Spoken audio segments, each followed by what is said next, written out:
शिर्डी लोकसभा मतदारसंघाचे खासदार व महायुतीचे अधिकृत उमेदवार सदाशिव लोखंडे यांनी शिर्डी लोकसभा मतदारसंघातील सर्वच गावांमध्ये प्रचारात आघाडी घेतल्याचं दिसून येत असून शिर्डी लोकसभा मतदारसंघातील जवळपास सर्वच आजी माजी आमदारांनी खासदार सदाशिव लोखंडे यांच्या विजयासाठी कंबर कसली असल्याचं चित्र आहे।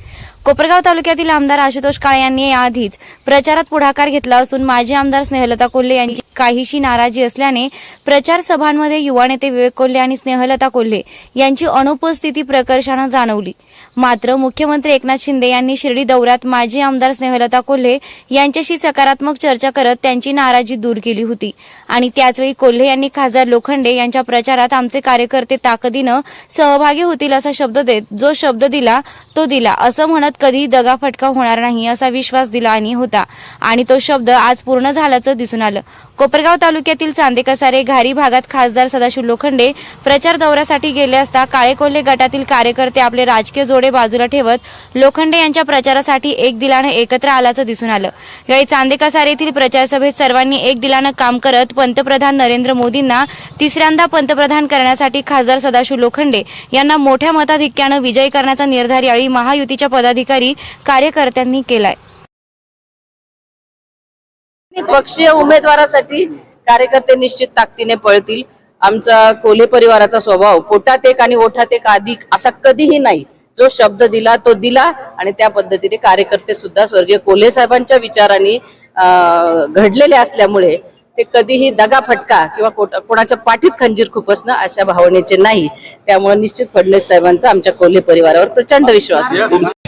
पोचले नाही हा एक भाग सोडला तर त्यांचं काम करण्याची पद्धत कमी बोलणं जास्त काम करणं जवळच्या प्रश्न असेल आपल्या मार्केट कमिटीमध्ये आपल्याला त्यांनी काय दिलेले त्याच्यात प्रत्येक गावामध्ये त्यांनी आपल्याला हायवेचे लॅम्प दिलेले आहेत, काही रस्त्याचे कामं केलेले आहेत, काही लोकांना त्यांनी तुमच्या समाज मंदिरासाठी किंवा शेअरसाठी पैसे दिलेले आहेत, परंतु त्यांनी उद्घाटन न केल्यामुळे लोकांनी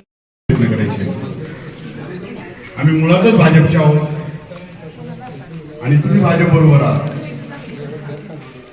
तुम्ही आमच्या कोल्हे गटाच्या वतीने निश्चिंत राहा साहेब। आम्ही व्यक्तिगत प्रत्येक व्यक्तीपर्यंत पोहोचू, दरवाजापर्यंत जाऊ तुमच्यासाठी। मारुतीच्या मंदिरामध्ये तुम्हाला शब्द देतो साहेब, ज्या माणसाने रामाचं मंदिर केलं या राष्ट्रामध्ये त्याच्याशी आम्ही प्रतारणा करणार नाही। आणि अखंड हिंदुस्थानमध्ये 7.5 लाखाची फौज आजपर्यंत भारताची पडलेली आहे।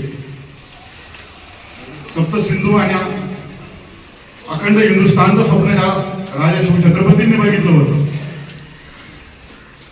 त्यांचं स्वप्न आज कुठं साकार केलं आणि 70 वर्षाच्या स्वतंत्र भारतामध्ये एकाही पंतप्रधानाची अशी मानसिकता झाली नाही की डोक्यावर गीता आणि अयोध्येमध्ये राम मंदिर हा विचार कधीच कोणी केला नाही।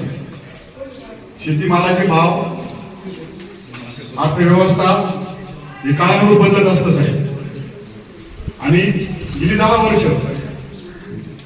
आधारभूत किमती दिल्या, आडत बंद केली,